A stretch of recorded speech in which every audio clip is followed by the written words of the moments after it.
Hey guys, welcome back to Insomnia Extreme. This is a long overdue video and just a nice little quick tips and tricks type video for how I block down my brows for looks where you just don't want those pesky brow hairs getting in the way. First things first, I like to block down my brows with a clean face. I don't want to have foundation around the area or anything because it'll kind of mess with when you're laying down and smoothing out the glue.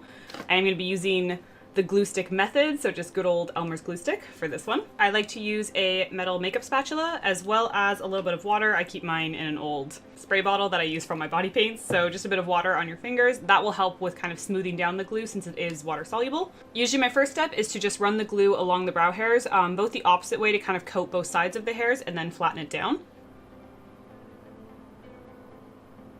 So I'll kind of go overboard here just to show that if I put like a ton of coating along the hairs, they're kind of like all over the place.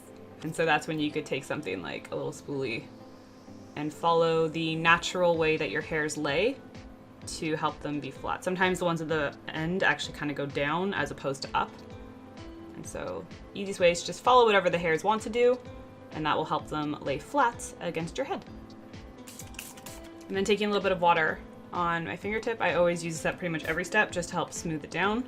This is all the stuff that kind of gets along the outside especially, is where that helps, because you get little like flaky pieces that want to just sit on the skin and add more texture, which is the exact opposite of what we're going for.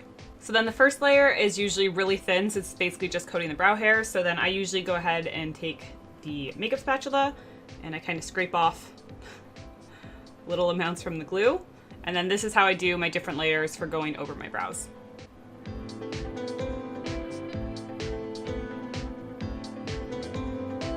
So I always kind of think of this like spackling a wall. The point is basically just to try and push the larger amount of glue in between where the texture would be between the brow hairs. And then I can also use the makeup spatula after using some water on my fingers to kind of clean up the edges. So this is well past where my brow is, so then I can kind of go back and clean that up. And I just do that a few times, depending on how much I need for that day.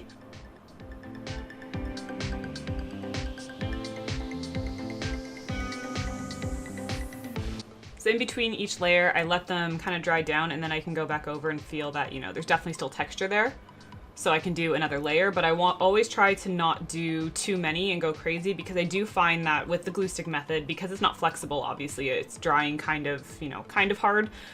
If you go in too large of an area, or if you do too thick of a layer, then you'll notice when you put stuff over top, you'll be able to like see it really easily when you move your brow, because it's going to essentially kind of like wrinkle on itself. So the thinner the layers you can get away with, the better, which is why sometimes when I'm doing looks where I just need the brows flat because I'm going to paint over them with like a water activated paint, I'm not going to do a heavy covering, and it's not going to be like perfectly smooth because I don't need it to be. I just need to be able to paint on the hairs. Whereas if you're doing a look where you want to like eliminate your brows and make it look fairly decent, that they're just magically gone, then you might need to put a little bit more time and effort into the layering stage.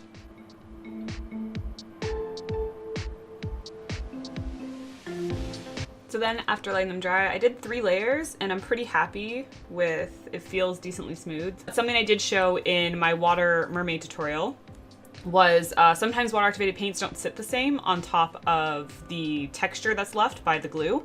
So sometimes what I'll have to do for stuff like that is maybe use like a cream product over top. Cream will essentially make its own layer.